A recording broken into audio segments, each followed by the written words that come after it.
había hecho eso. Entonces él, sonriendo, abrió su estuche y sacó el verdaderamente valioso violín y explicó al público: el violín que estuve tocando lo compré en la calle por unos pocos dólares. No es tanto el violín que produce la música, sino la mano y el corazón de quien mueve el arco. Una de las cosas más impresionantes acerca de Gedeón es que él fue un hombre ordinario y Dios lo utilizó en forma poderosa. ¿Haría alguna diferencia en su vida el que Dios le utilice? ¿Está usted listo para ser instrumento útil en las manos de Dios? Sean bienvenidos al Amor que Vale. Hoy el doctor Adrián Rogers, en la voz del pastor Lenin de Llanón, nos presenta la primera parte de su estudio bíblico, La gente que Dios usa. Por favor, abra su Biblia en el libro de Hebreos, en el Nuevo Testamento, Hebreos 11:32.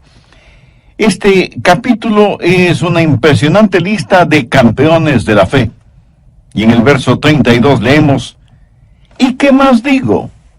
Porque el tiempo me faltaría contando de Gedeón, de Barak, de Sansón, de Jefté, de David, así como de Samuel y de los profetas, que por fe conquistaron reinos, hicieron justicia, alcanzaron promesas, taparon bocas de leones, apagaron fuegos impetuosos, evitaron filo de espada, sacaron fuerzas de debilidad, se hicieron fuertes en batalla, pusieron en fuga ejércitos extranjeros.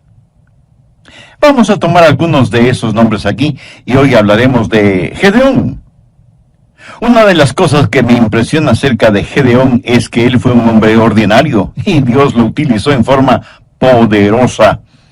Y aunque este mensaje lo he titulado La gente que Dios usa, bien podríamos llamarlo ¿Cómo ser utilizado por Dios? ¿Le gustaría que Dios le use? Quiero decir, ¿haría alguna diferencia en su vida el que Dios le utilice?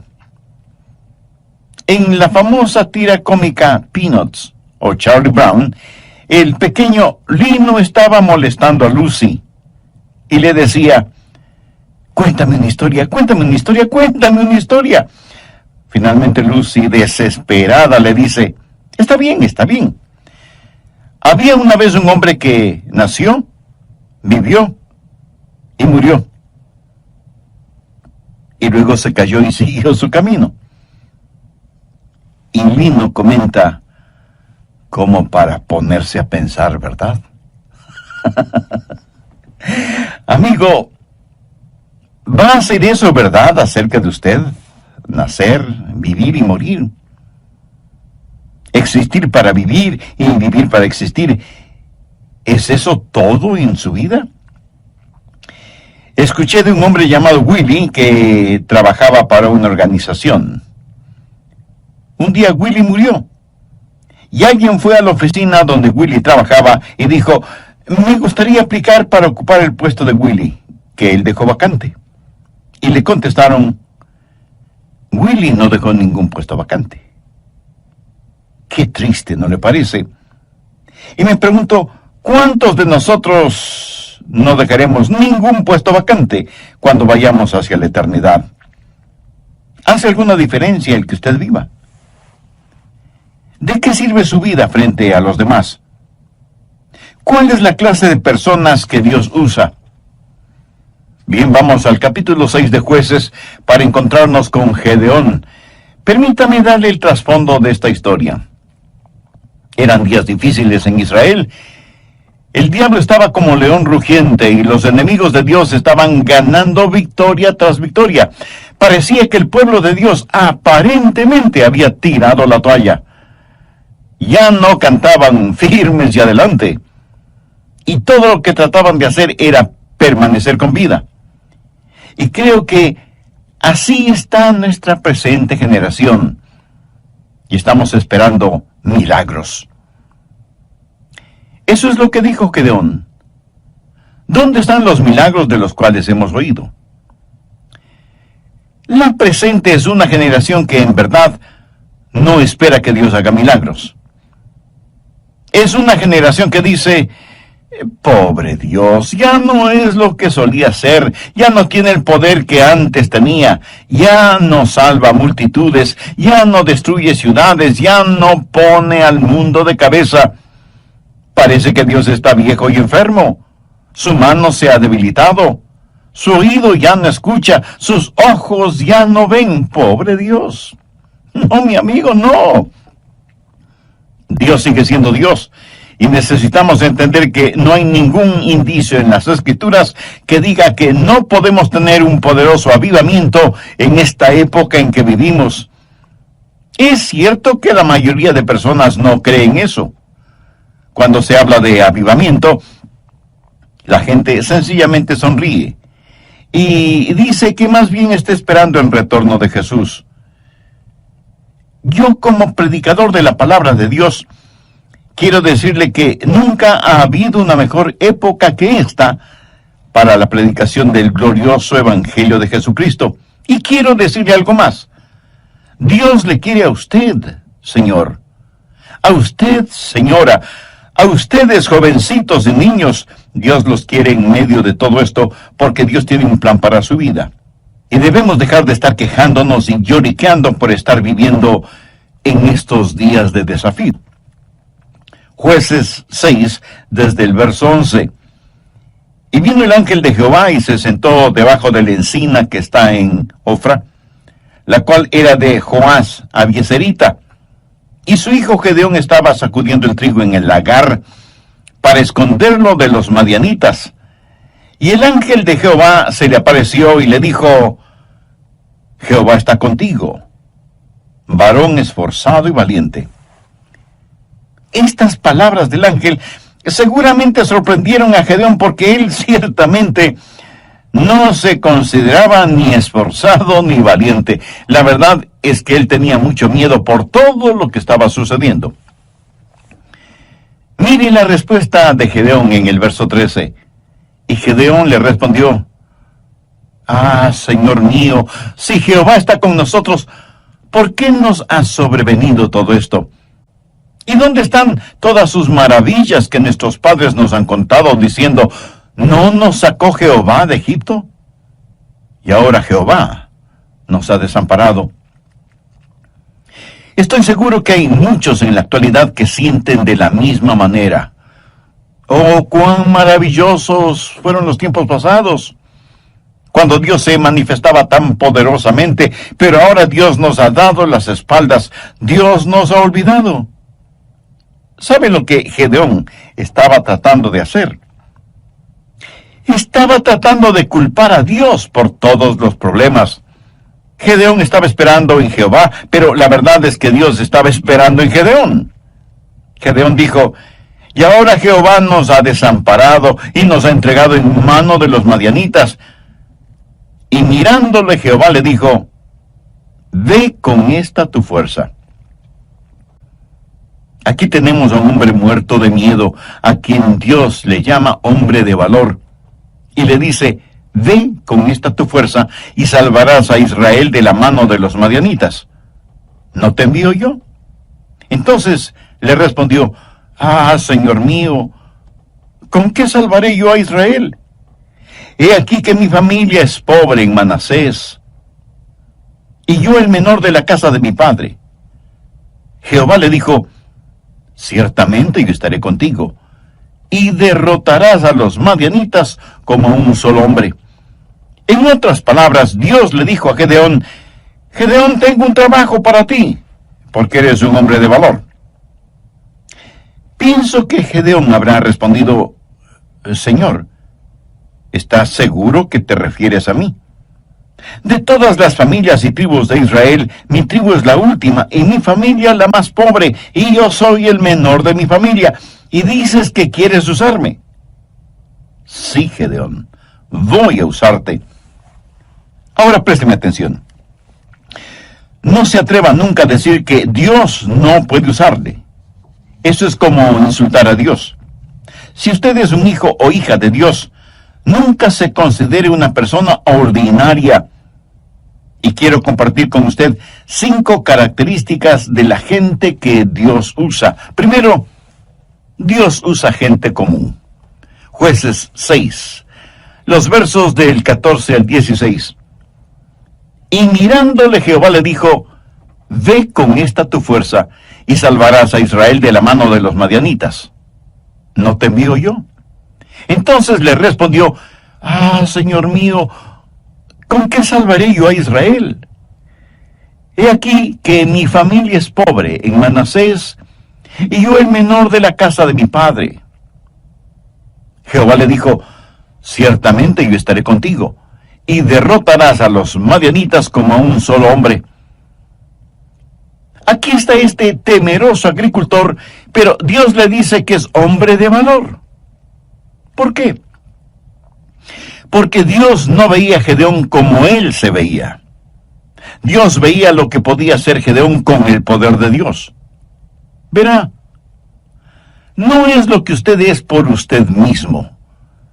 Mire lo que dice Jueces 6:34. Entonces el Espíritu de Jehová vino sobre Gedeón. ¿Lo ve? En el idioma hebreo, este verso dice literalmente, el Espíritu del Señor se vistió a sí mismo con Gedeón. ¿Cómo le gustaría a usted que Dios se vistiera de usted como si fuera ropa? Por lo tanto, no es necesariamente el hombre, es Dios en el hombre. Y Dios se vestirá de usted como si fuera su propia ropa. Dios usa gente común. Anota al margen 1 Corintios 1:26. Pablo está hablando a ese grupo de creyentes que iban a poner al mundo de cabeza y dice, pues mirad, hermanos, vuestra vocación, que no sois muchos sabios según la carne, ni muchos poderosos, ni muchos nobles, sino que lo necio del mundo escogió Dios para avergonzar a los sabios, y lo débil del mundo escogió Dios para avergonzar a los fuertes. Dios usa esa clase de personas como nosotros. ¿Qué es lo que Dios está diciendo? No es cuestión de títulos, sino de relación. No es cuestión de habilidad, sino de disponibilidad. No es cuestión de fama, sino de fe. Dios quiere gente ordinaria para realizar cosas extraordinarias a fin de que la honra y la gloria sean para Él. Hace años, en una gran ciudad metropolitana, se anunció la presentación de un renombrado violinista que daría un concierto tocando un muy valioso violín. Así que la gente llegó de todas partes para escucharle. Y cuando él empezó a tocar el violín, uno como que oía risas de niños, trinar de pájaros, rumor de hojas, sonidos de riachuelos. La gente estaba asombrada de la música y sonidos que salían de ese violín. Y cuando él terminó el concierto, rompió el violín en sus rodillas y la gente se asombró aún más. ¿Por qué había hecho eso? Entonces él, sonriendo, abrió su estuche y sacó el verdaderamente valioso violín y explicó al público, el violín que estuve tocando lo compré en la calle por unos pocos dólares. No es tanto el violín que produce la música, sino la mano y el corazón de quien mueve el arco. Por así decirlo, cualquiera de nosotros pudiera no ser más que un violín barato. Pero Dios es el maestro violinista y puede sacar hermosa música de su vida o de la mía. Dios usa gente común. Dios puede utilizarle a usted o puede utilizarme a mí. Segundo, Dios usa gente ya limpia. Leamos Jueces 6:25. Aconteció que la misma noche le dijo Jehová, toma un toro del hato de tu padre, el segundo toro de 7 años, y derriba el altar de Baal que tu padre tiene. Baal era el sucio dios de la fertilidad.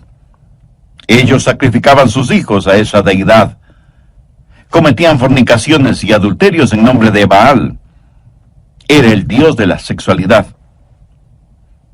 Es el mismo Dios que ha inundado nuestros pueblos, ciudades y naciones. y corta también la imagen de acera que está junto a él, y edifica altar a Jehová, tu Dios, en la cumbre de este peñasco, en lugar conveniente. Y tomando el segundo toro, sacrifícalo en holocausto con la madera de la imagen de acera que habrás cortado. Ahora escúcheme atentamente. Si usted quiere que Dios le use, saque todos los ídolos de su vida. Y si usted me dice, pastor, estamos viviendo en tiempos modernos, no tenemos ídolos. Amigo, ¿está usted bromeando? ¿Qué es un ídolo? ¿Una figura hecha de algún material? No necesariamente. Permítame decirle lo que es un ídolo. Es cualquier cosa que usted ame más, tema más, sirva más y valore más que a Dios. Eso es un ídolo. No importa lo que sea. Su trabajo puede ser un ídolo. Usted puede hacer un ídolo de usted mismo. Dios dice que debe quitar los ídolos de su vida. Ahora, el problema con Gedeón y aquellos que le rodeaban era que sus vidas estaban manchadas con pecados. Y se habían olvidado de su Señor y Dios, y estaban sirviendo a dioses paganos. Quiere que Dios le use. Dios no le usará si hay pecado no confesado y no arrepentido en su vida. No lo hará. ¿Quiere saber por qué Dios no le usa? Solo hágase la siguiente pregunta. ¿Tengo un corazón limpio? Los utensilios que usa el Señor deben estar limpios. Dios no nos usará si hay idolatría en nuestras vidas. ¿Es Jesucristo el número 1 en su vida? Si no lo es que usted tiene un ídolo en alguna parte. Tercero, Dios usa gente valiente. Jueces 6:12. Y el ángel de Jehová se le apareció y le dijo, Jehová está contigo, varón esforzado y valiente. No solo que Dios iba a utilizar a Gedeón, sino que le daría rango militar, general. Y Dios le dijo, Gedeón, toca la trompeta. Y reúne un ejército. Y 32,000 personas vinieron a ayudarle a librar a los israelitas de la opresión de los madianitas. Vamos ahora a Jueces 7, los versos 2 y 3. Y Jehová dijo a Gedeón, el pueblo que está contigo es mucho para que yo entregue a los madianitas en su mano. No sea que se alabe Israel contra mí, diciendo, mi mano me ha salvado. Ahora pues haz pregonar en oídos del pueblo diciendo, quien tema y se estremezca, madrugue y devuélvase desde el monte de Galaad. Y se devolvieron de los del pueblo 22,000 y quedaron 10,000. Primero había 32,000 personas. El general Gedeón dijo, escuchen, tengo un anuncio que hacer. Si hay alguien aquí que tenga miedo, no lo podemos usar. Regrese a su casa, está disculpado. Y en estampida, 22,000 se hicieron humo. Quedaron 10,000. Gedeón quedó con la tercera parte de su ejército. Ahora, como entonces, si usted es un cobarde, Dios no le puede utilizar. Dios está buscando hombres esforzados y valientes. Dios no se impresiona con el número de miembros en una iglesia. Dios busca almas osadas, valientes, que no serán intimidadas. Amigo, los números no impresionan a Dios. Muchos orgullosamente dicen, nuestra congregación está creciendo. ¿Y qué? Los cementerios también crecen. Dios dice que si usted tiene temor, en español simple eso quiere decir, si usted es un cobarde, no puede utilizarle. ¿Por qué? Porque el temor y el miedo es infeccioso. Pero este punto lo estudiaremos a profundidad en nuestro próximo programa. No quiero finalizar hoy sin antes preguntarle, ¿está siendo usted utilizado por Dios? ¿Hay la disponibilidad de su parte para que Dios haga su voluntad en su vida? Reconozco que estas preguntas no tendrán ningún sentido para usted si es que usted no tiene una relación personal con el Señor Jesucristo. ¿Qué significa tener una relación personal con Él? Significa creer en Él, no solo en forma intelectual, sino confiar en Él y recibirle como el único Salvador y Señor. Significa que usted se reconoce como pecador y con genuino arrepentimiento le pide perdón a Dios en los méritos de lo que el Señor Jesucristo hizo por usted en la cruz del Calvario. Derramó su sangre y dio su propia vida para pagar la deuda de los pecados cometidos por usted. Significa que usted le entregue el control de su vida para que Él se manifieste por su intermedio. Significa que usted podrá decir, como dijo el apóstol Pablo, no vivo ya yo, sino que Cristo vive en mí. Significa que todo esto usted lo hace y lo agradece en el nombre de Jesús. Si usted hizo esa decisión espiritual aceptando a Cristo como su Salvador y Señor, y lo hizo con sincera fe y profunda convicción, le puedo asegurar, basado en las promesas de la palabra de Dios, que sus pecados ya le han sido perdonados y que su nombre ya está. Cuán descuidados somos con nuestro interior, el ser espiritual. Si lo pudiéramos eliminar, ya lo habríamos hecho. Debemos ser muy cuidadosos y no jactarnos de que no hay nada de qué temer. Hay un diablo malévolo, cruel, engañador, que está tratando siempre de sabotear nuestras vidas. Como Pablo lo dijo, debemos mantener nuestro cuerpo bajo control, cuidarnos de lo que miramos en la televisión, en el cine o donde sea. Y no faltará quien diga, eso no me preocupa. Yo puedo mirar mujeres desnudas en la televisión y no me molesta en nada. Eso es lo que usted cree. Pero si así fuera, hay tres cosas acerca de usted. Primero, usted no es un hombre. Segundo, usted es Superman. Y tercero, usted es un redomado mentiroso. Y creo que lo tercero es la verdad. Usted no puede tener fuego en sus manos y no quemarse. Nos complace darles la bienvenida a este programa del amor que vale. Hay un enemigo que es muy real y usted necesita estar en guardia, o Dios no podrá usarle. Ese enemigo es maestro del engaño y del camuflaje, y usa sofisticados métodos para vencerle. El doctor Adrian Rogers, en la voz del pastor Lenin de Llanón, nos entrega hoy la segunda parte de su estudio bíblico, La gente que Dios usa. ¿Es usted una persona que tiene miedo? Y usted me dirá, pastor, hay algunas cosas que me dan miedo. Bien, no estoy hablando de temores normales, como tener temor de las serpientes o el temor que se siente cuando, estando en un avión, ese avión es sacudido por una fuerte tormenta y nuestro corazón late aceleradamente. Hay miedos y temores normales. Son como autoprotectores, un instinto que Dios ha puesto en nosotros. Ahora, lo que sí es diferente es tener un espíritu de temor. ¿Ha visto usted a personas con un espíritu de temor? Veamos lo que dice Deuteronomio 28. Y volverán los oficiales a hablar al pueblo y dirán, ¿quién es hombre medroso y pusilánime? Vaya y vuélvase a su casa, y no apoque el corazón de sus hermanos como el corazón suyo. Dios dice que si hay una guerra, aquellos que tienen miedo no deben ir, porque no solo que no serán buenos soldados, sino que infectarán a otros con su temor. Por favor, busque 1 de Timoteo 1:7.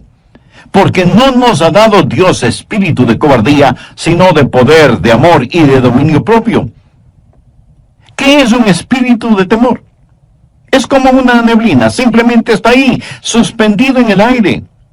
No es como una tempestad o tormenta, después de las cuales sale el sol. Si usted es un hijo o una hija de Dios, lleno con el Espíritu Santo, Dios le ha dado un espíritu de poder.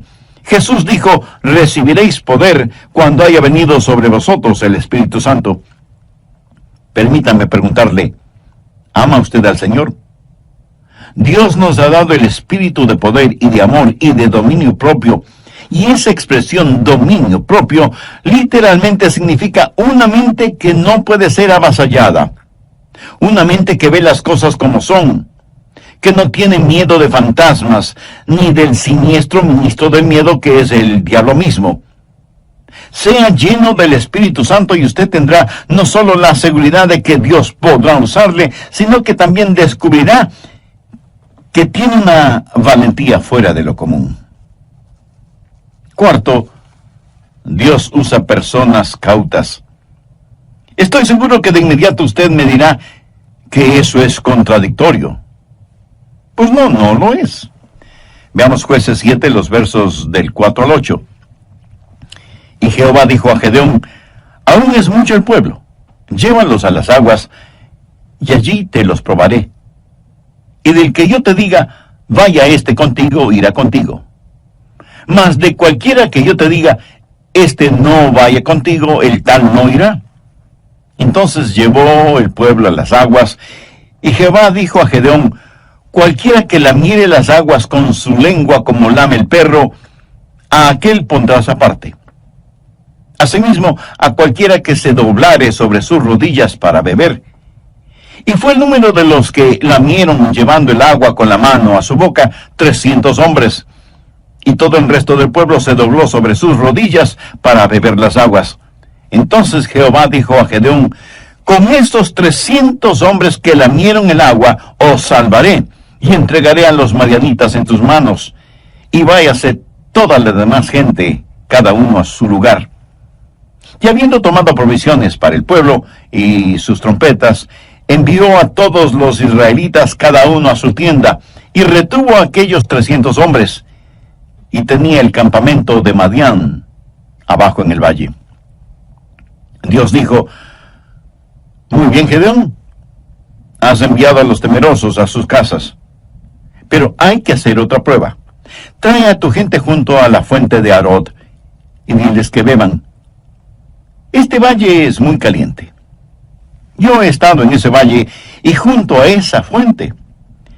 Gedeón siguió las instrucciones de Dios y trajo a sus hombres para que tomaran agua. Algunos de ellos se agacharon y pusieron sus bocas en el agua de la fuente, empezando a succionar el agua. ¿Puede usted imaginarse lo vulnerable que se vuelve un hombre frente a su enemigo cuando está en esa posición? Y la Biblia dice que el enemigo estaba muy cerca. Sin embargo, hubo un grupo de 300 hombres que cogieron el agua entre sus manos y se las acercaban a la boca, siempre cautos, mirando hacia todo lado. Estos eran hombres cautelosos. Y usted dirá: pensé que hablábamos de hombres valientes. Sí, valientes y cautelosos. Me fascina el balance que encontramos en la Biblia. Mientras en una parte nos dice que no debemos ser amedrentados por nuestros adversarios, en otra nos aconseja estar sobrios y vigilantes, porque vuestro adversario, el diablo, como león rugiente, busca a quien devorar. ¿Está usted en guardia? ¿Sabe lo que el pecado es muy frecuentemente? El pecado es una oportunidad inesperada, una vida desprotegida y una debilidad no detectada. Cuando usted junta estas tres cosas, su caída es segura. Pablo dijo: así que el que piense estar firme, mire que no caiga. Quinto, Dios usa gente confiable. Vamos a Jueces 7, versos del 12 al 15. Y los madianitas, los amalecitas y los hijos del oriente estaban tendidos en el valle como langostas en multitud. Y sus camellos eran innumerables como la arena que está en la ribera del mar en multitud. Cuando llegó Gedeón, he aquí que un hombre estaba contando a su compañero un sueño, diciendo: he aquí que yo soñé un sueño.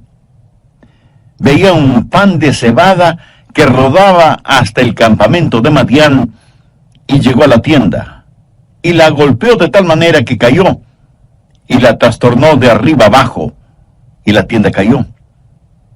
Y su compañero respondió y dijo: esto no es otra cosa sino la espada de Gedeón, hijo de Joás, varón de Israel. Dios ha entregado en sus manos a los madianitas con todo el campamento. Cuando Gedeón oyó el relato del sueño y su interpretación, adoró, y vuelto al campamento de Israel dijo: levantaos, porque Jehová ha entregado el campamento de Madián en vuestras manos. Lo que sucedió fue lo siguiente. Aquí está un hombre que es un hombre común, que es un hombre valiente y que es un hombre cauto. Pero ahora necesita ser un hombre lleno de confianza y confiable. Necesita entender que Dios está con él, así que el Señor hace algo por él. Le dice: Gedeón, quiero que busques un compañero y que vayas al campo enemigo a hacer un reconocimiento y ver qué está pasando. Gedeón va, logra pasar la guardia y se infiltra en el campamento madianita. Se acerca a una carpa o tienda de campaña y escucha a dos personas conversando. La una le dice a la otra: anoche tuve un sueño terrible. Cuéntame, ¿qué soñaste? Vi un gran pan de cebada que venía rodando por la colina y se estrelló contra la tienda de campaña y todo se vino al suelo. Imagínate, un pan de cebada haciendo semejante destrucción. Y la otra persona respondió: ¿sabes lo que eso significa? ¿Sabes lo que tu sueño representa? Ese pan de cebada representa a Gedeón. Y eso quiere decir que estamos perdidos. La espada de Gedeón caerá sobre nosotros. Ahora recuerde que Gedeón está oyendo todo esto. Y quiero que piensen lo siguiente. En esos tiempos el pan de cebada era el pan más pobre que uno podía conseguir. No era pan de trigo, enriquecido con 12 o más vitaminas. Era el pan pobre para los pobres. Y en el sueño, ese pan de cebada viene rodando por la colina y destruye el campamento. Cuando Gedeón oyó esa conversación, regresó donde estaban sus hombres y les dijo: compañeros, hemos ganado. Déjeme decirle algo. Hay un temor en el infierno acerca de usted. Y usted dice: ¿acerca de mí? Pero si solo soy un pan de cebada. Precisamente ese es el punto. El diablo espera que usted nunca entienda quién es usted y qué es lo que tiene en el Señor Jesucristo. Y cuando usted dice que solo es un pan de cebada, eso es cierto, pero escúcheme. He visto a gente demasiado importante según su propia opinión, que Dios no ha utilizado. Y he visto a gente que se consideraba pan de cebada siendo utilizada poderosamente por Dios. Dios quiere tomar gente ordinaria para realizar cosas extraordinarias. Por eso usted debe asegurarse de que su corazón está limpio y usted esté lleno del Espíritu. Un tigre y un león se encontraron junto a un lago para beber agua. El tigre le preguntó al león: ¿por qué te pasas rugiendo como un verdadero necio? Y el león le contestó con un brillo de astucia en sus ojos: amigo, eso no es necedad. Me llaman el rey de la selva porque me hago buena propaganda. Un conejito escuchó esta conversación y corrió como un rayo hacia su madriguera. Él pensó en imitar el plan de león, pero cuando quiso rugir, lo único que salió de su garganta fue un débil gritito.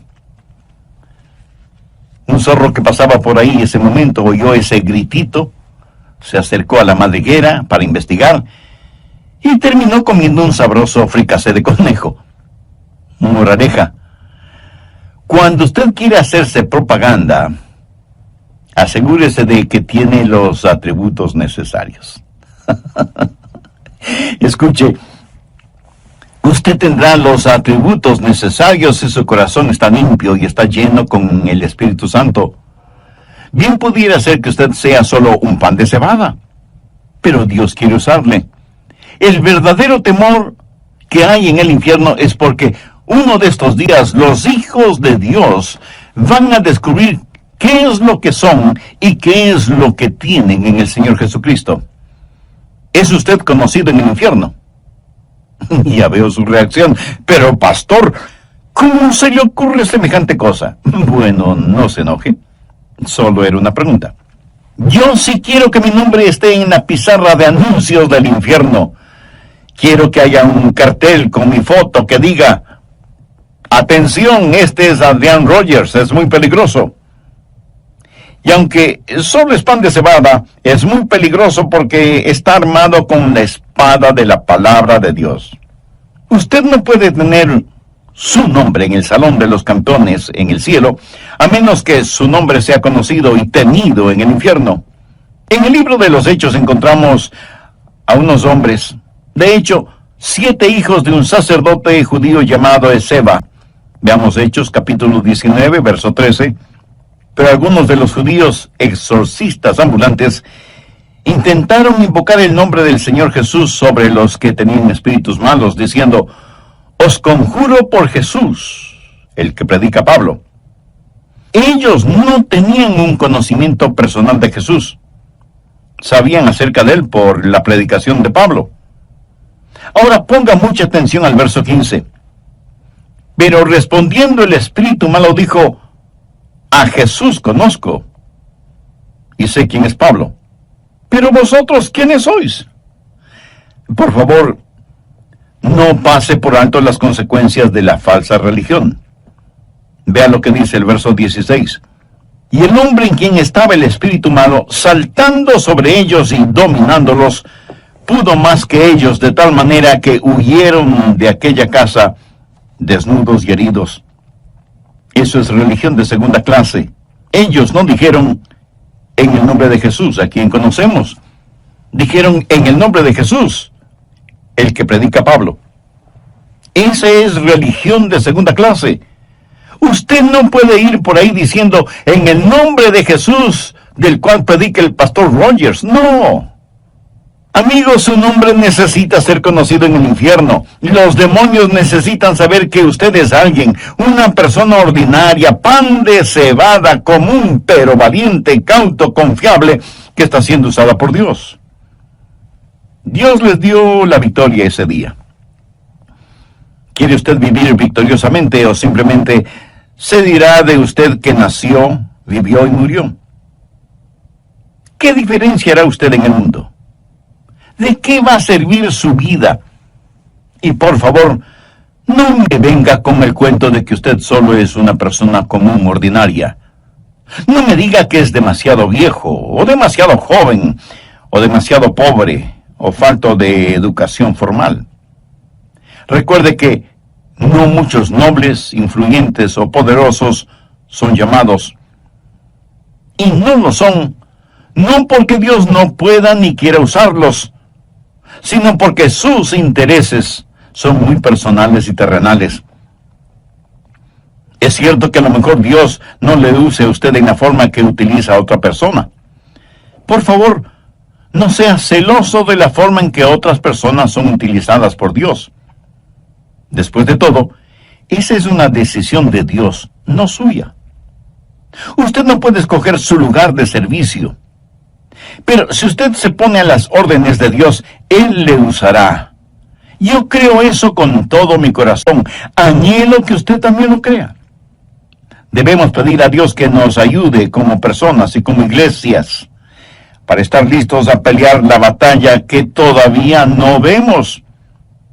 Que nuestro anhelo sea ser vasos escogidos y limpios para que Él pueda utilizarlos. Amigo, antes de que Dios pueda utilizarle, usted tiene que conocer a Cristo como su Salvador y Señor en forma personal. Todos somos pecadores. Pecadores por nacimiento, por naturaleza, por voluntad y por práctica. Nuestro pecado merece castigo. Pero Dios quiere perdonarnos y salvarnos. La Biblia dice en Hechos 16:31, cree en el Señor Jesucristo y será salvo. ¿Qué es lo que usted cree acerca del Señor Jesucristo? ¿Que Él derramó su sangre por usted?